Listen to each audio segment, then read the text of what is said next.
semana pasada, ¿no? Sí, totalmente. Por eso la gran expectativa es que haya medidas, no anuncios de deseos, ¿no? Así es. Bueno, veremos qué sucede. Le vamos a preguntar, ¿te parece si él nos va a traer el plan económico de Sergio Massa? Estoy hablando del Chino Navarro, Fernando Todo Chino debe Navarro, tener. que es el secretario de Relaciones Parlamentarias de la Jefatura de Gabinete. Buen día, Nación, ¿cómo estás? Buen día, ¿cómo están? Un gusto. ¿Qué va a anunciar Massa? Esperemos, no seamos ansiosos. En un rato, 19:30 es lo que dijo tu colega. Va a ser en el microcine. Bueno, entonces pasame en limpio esto. La designación de Massa es la designación de Alberto y Cristina. ¿Qué pasa en el frente del gobierno que vos integrás? Es una designación, primero que venía evaluándose hace mucho tiempo. La decisión final la toma el presidente, junto con Cristina Fernández de Kirchner. Hay una consulta a los gobernadores.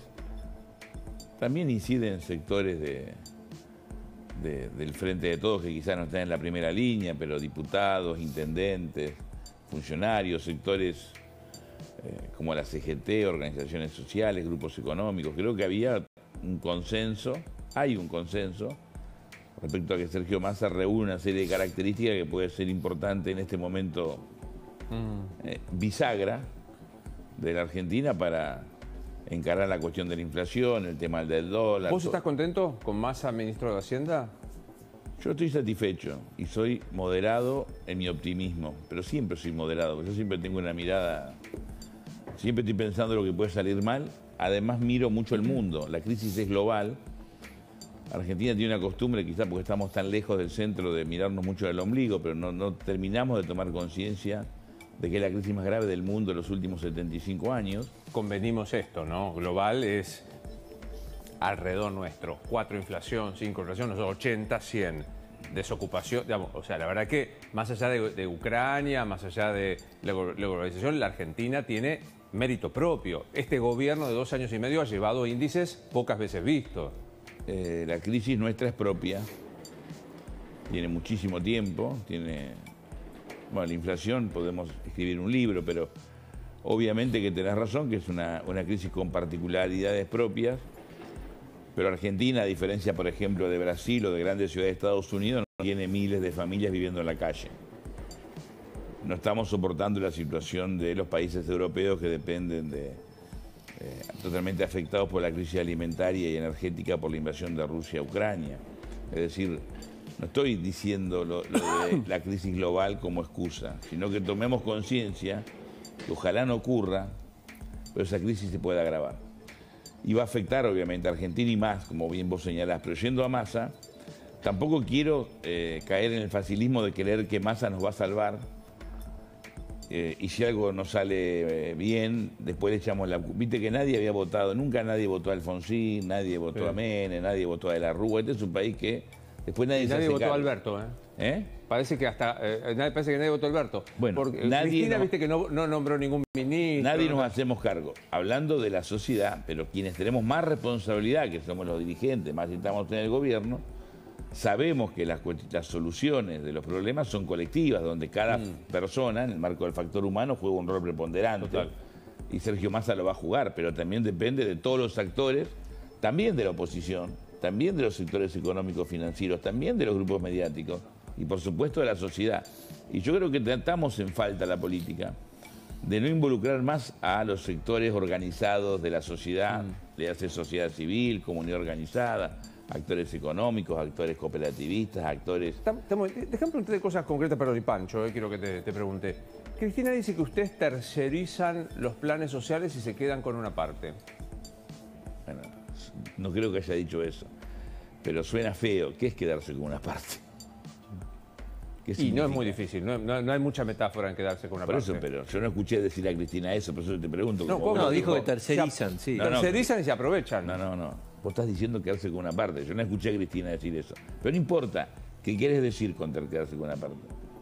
¿Qué quiero decirte? Que algunos cobran un porcentaje las organizaciones cobran un porcentaje de los planes, reconocido por el propio Juan Grabois en este mismo estudio, diciendo que para las estructuras y que el paso desde el dinero del Estado hasta quien lo tiene que recibir tiene una intermediación que va goteando en ellos. Primero... Estuve muy bien. La verdad que lo expliqué re bien. Lo explicaste bien.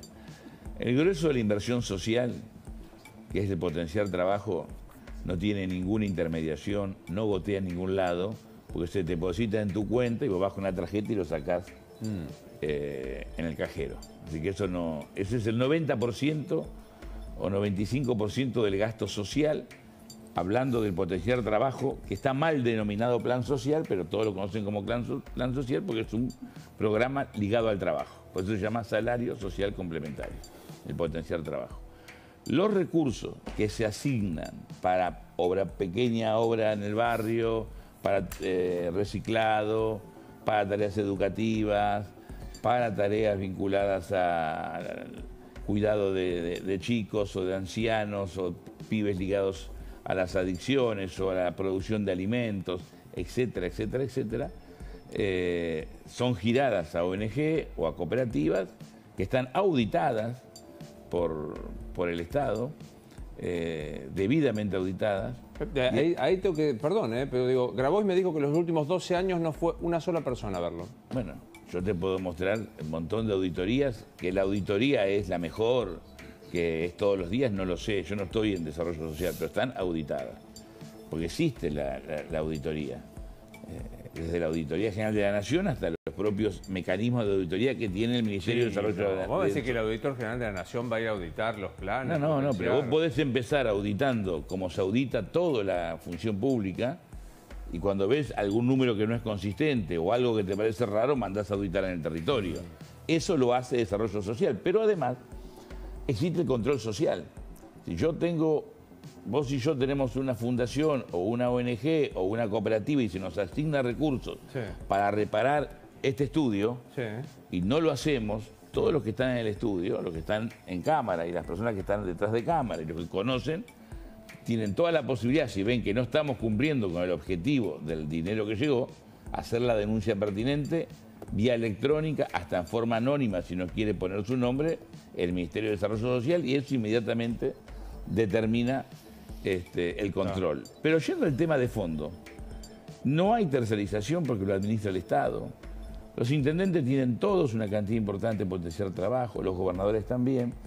Y lo que deberíamos discutir es cómo hacemos que definitivamente esos potenciar trabajo, más los 8 millones de personas que trabajan, pero no con derechos, no con salarios dignos, sino en la absoluta informalidad, puedan ser parte de un proceso económico, porque hoy tenemos más de 8 millones de personas fuera de la economía ligada al Estado o fuera del mercado. Y eso no lo vemos, y si nosotros no vemos esos 8 o 9 millones de personas, difícilmente podamos reencauzar la realidad social argentina, construyendo un país equitativo en el mediano plazo, más allá de todas las medidas macro y todos los anuncios que hagamos. Sí, Pancho. ¿Qué pensás del salario básico universal? Viste que el diputado Marino juró por el salario básico. A mí me parece que en el marco excepcional, que es Vive Argentina y Vive el Mundo, todo tipo de plan que ayude a los sectores muy postergados no está mal. Pero nuestro planteo, que no es de ahora, con vos lo venimos hablando ya del 2016, con Luis lo hablamos, me parece, antes del 2015, por lo menos nuestra organización, que es el Movimiento Evita, siempre planteamos que es un error grave transformar políticas sociales en políticas de Estado. La UH, por ejemplo, que fue una política que nosotros aplaudimos, que creo que recibió el beneplácito de toda la sociedad, incluso sectores de la oposición, cuando Cristina la anuncia, era una medida transitoria. Bueno, si esa medida transitoria lleva 12, 13 años y queremos transformar en una política de Estado, no es sano para la economía de un país, pensando en que esa economía tiene que abrazar a 44, 47 millones de argentinos y sobre todo a las personas que son cerca de 21 a 22 millones de personas en capacidad de trabajar. Pero podemos tener un conflicto entonces, porque hay muchos que lo están pidiendo y el mismo diputado que reemplaza a Massa... Bueno, yo te acabo de aclarar que en un marco excepcional, nadie está en contra de ninguna medida. Ahora, por ejemplo. Después tenés que discutir cómo lo financiás, después tenés que discutir todo un montón de cuestiones. Pero pensando en el mediano y largo plazo, porque Argentina alguna vez debería, creo que esta es la oportunidad, por eso tengo expectativas en Sergio, porque hemos pasado una crisis el Frente de Todos, la venimos pasando la oposición, por eso cuando llegamos al gobierno llegamos con más de 50% de inflación, Llegamos ya llegamos a 100, ¿eh? Sí, sí, bueno. No. Contá la pandemia y contá la guerra, más allá de los números grandes que vos decís que tiene Argentina. Pero ¿cómo hace Uruguay para tener 4, Brasil 8, Paraguay 7 y nosotros 100? ¿No será que tuvieron la misma, en el mismo mundo de la guerra, en el mismo mundo de la pandemia? Alguna, porque digo, no es 5 a 14, es 5 a 100. Tenés razón. Yo te puedo agregar que en Brasil hay miles y miles de familias en la calle. ¿Acá no? No. Como Brasil, no. Acá hay personas en la calle. A mí todos los días me sorprende ver en la calle cada vez más personas. Pero viene cualquier persona de Brasil y se sorprende que acá, comparado con Brasil, no hay personas en la calle. Vayamos a los números estadísticos, pero vos estás no la percepción. Sí, pero el nivel de pobreza, ¿podemos buscar producción, nivel de pobreza de además, Brasil? Vos haces la comparación con Brasil. Yo te estoy comparando la pobreza en Brasil o en la mayoría, no cuento Uruguay, que es un país atípico, que le va muy bien y ojalá le vaya mejor. Pero en general Paraguay, los países, Bolivia, Chile, Perú. Bueno, sí, pero Chile explotó Chino. institucionalmente por la injusticia social. ¿Eh? Chile explotó. No nos acordamos que hace un año, hace 2 años, hace 4 años hubo movilización. ¿Pero de qué hablamos? Pero vos hablas de Chile. Hablemos de inflación y no querés hablar. Pero hablemos de inflación. El mundo entero pasó pandemia y guerra. ¿Por qué los países alrededor nuestro tienen la inflación que tienen y nosotros tenemos 100? Porque esos países tienen ordenada la macro con un gran grado de inequidad, por eso explotan, como explotó Chile, donde había una corporación política y económica que todos dábamos como ejemplo, decían Chile es el modelo a seguir, y se terminó con muertos y represión, y terminó ganando la elección Boric como emergente de algo totalmente distinto al sistema instituido. ¿Pero vos no crees que en Chile hay más inequidad que en la Argentina? ¿Qué duda? Absolutamente. El chileno hoy está mejor que el argentino. Pero claro. Mirá, sería bueno, este programa nos mandará a Santiago a los dos y hablamos por yo no tenemos presupuesto, pero vamos a ver las estadísticas. Quiero sacar un crédito en Santiago y lo tengo, acá no hay crédito. La macro está más ordenada. Bueno, pero de eso se trata. No, se trata de si es un país justo, porque la mayoría de los países de América Latina tienen 50%, 60% de pobreza y están acostumbrados a convivir con esta realidad. Argentina no. Nosotros no queremos vivir con el 40% de pobre, queremos bajarla. La CEPAL les gusta. Vos hablas con la clase dirigente de otros países y están acostumbrados. Pero mirá, la CEPAL, viste que es un organismo que es querido, ¿no? Sí, respetado. 14.2 subió en pandemia. El índice de Gini es 4,6. Acá en la Argentina es más y la pobreza, estamos en el 40. Me parece más equitativo Chile, me da la impresión. Si querés sigo viendo, vamos a ver el índice de pobreza en Chile. En Brasil. Más allá de la gente que uno ve en la calle, que es un dato empírico muy lábil, ¿no? O sea, el índice de pobreza en el Brasil aumentó al 18,1 en 2022.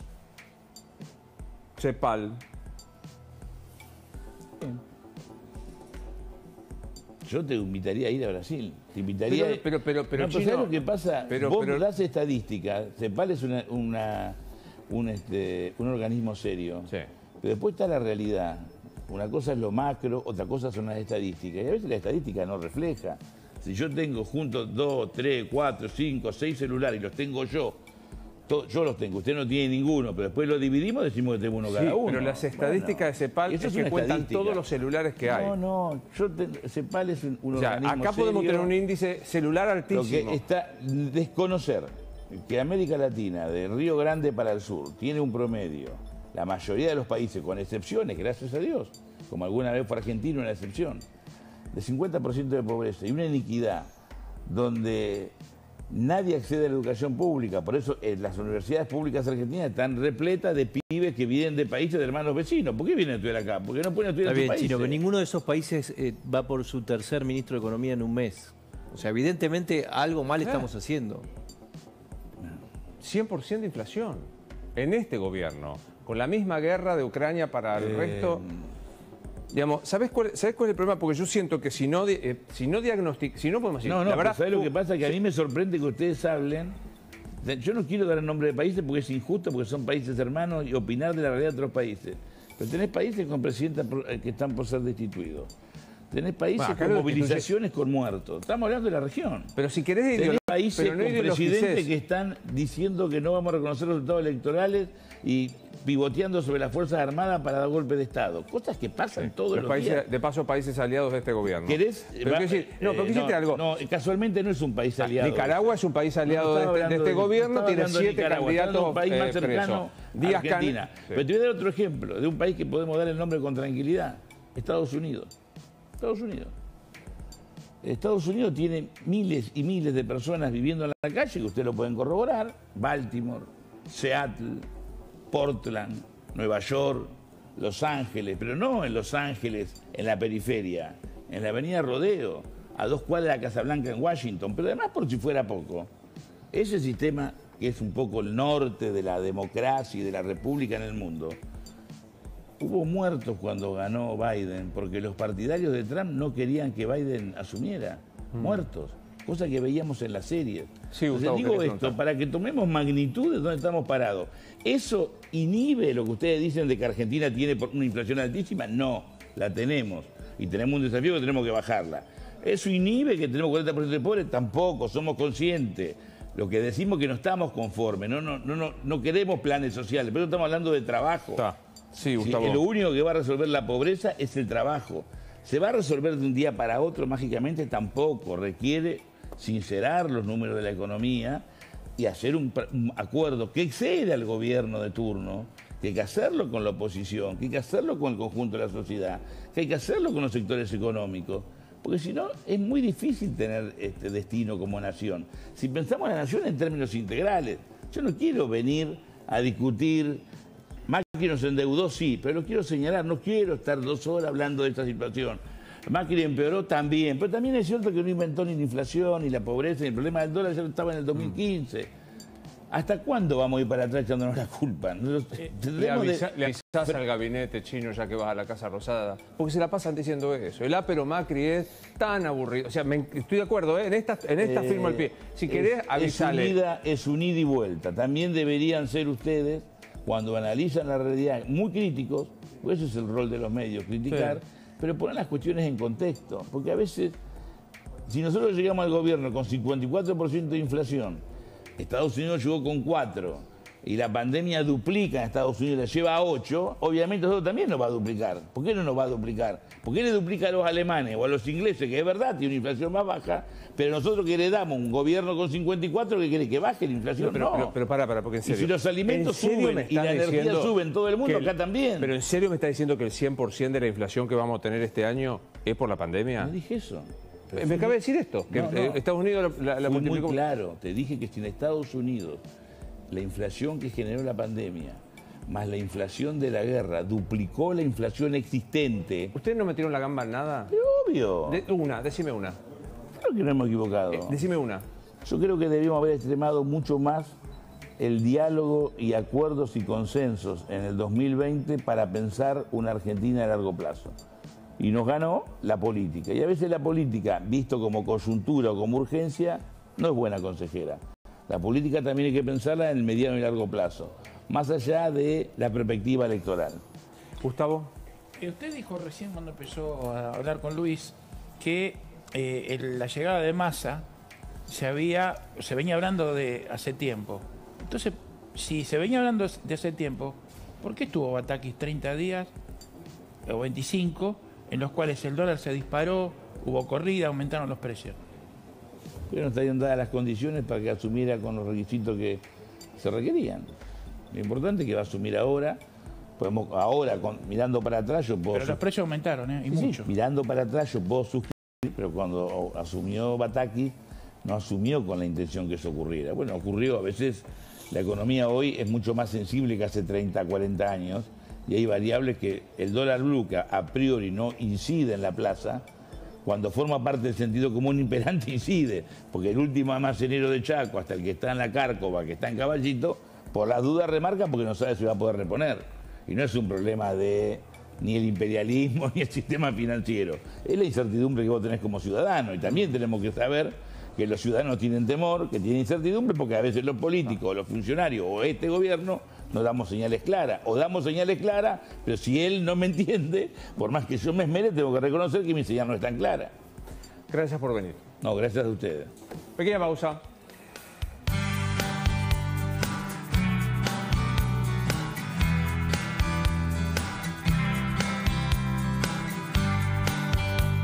Entra en lanación.com, el medio más premiado de Argentina. Cetrogas